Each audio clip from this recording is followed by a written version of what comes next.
num estado contínuo de arrependimento, de mudança de mente, de metanoia, de revisão de vida, de olhar para os corações, de perguntar por que que eu tenho tanta antipatia daquela pessoa. E aí, se você tiver a coragem de ir fundo dentro de você, você vai ver que a maior parte das nossas antipatias tem a ver com o espelhamento de partes sombreadas e ocultas de nós mesmos, que nós não temos coragem de encarar nem de tratar,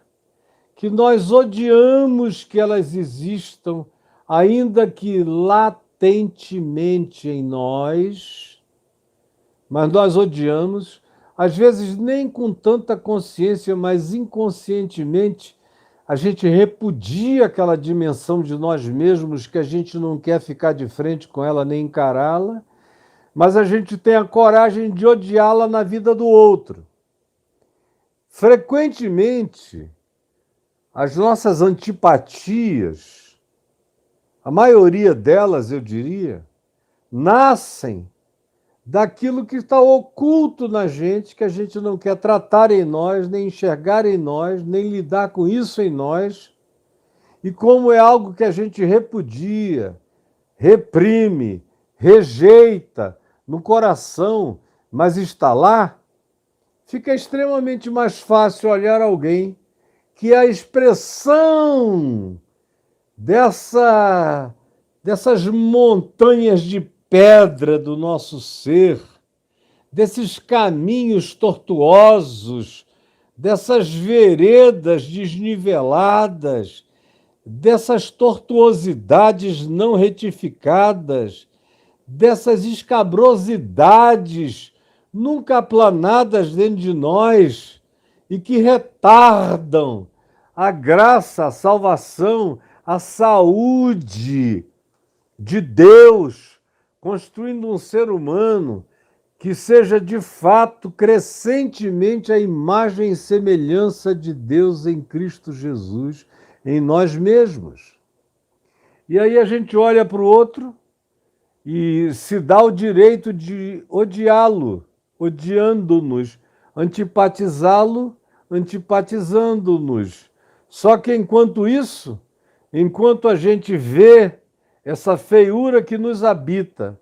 no outro, mais horrorosos e piorados nós nos tornamos. Quanto mais eu demoro em enxergar esses caminhos que existem dentro de mim como descaminhos, como tortuosidades, como labirintos inescrutáveis, como escabrosidades não confessáveis que nós mesmos não queremos encarar no nosso ser, quanto mais a gente veda o nosso próprio acesso à autocompreensão, e quanto mais a gente cria uma camada de estratificação de crosta para impedir a nossa viagem lúcida até o interior de nós mesmos, não há chance nenhuma de mudança, de transformação, de cura para o indivíduo. E nenhuma sociedade que não tenha nos seus membros e na sua maioria esse desejo instalado de revisão de vida, de checar o tempo todo se os meus pensamentos são os melhores, se os meus desejos são saudáveis, se os meus sentimentos são aprováveis, se as minhas vontades são passáveis, se elas realizam bens, não só para mim, mas para outros, e não trazem dores, não trazem sofrimentos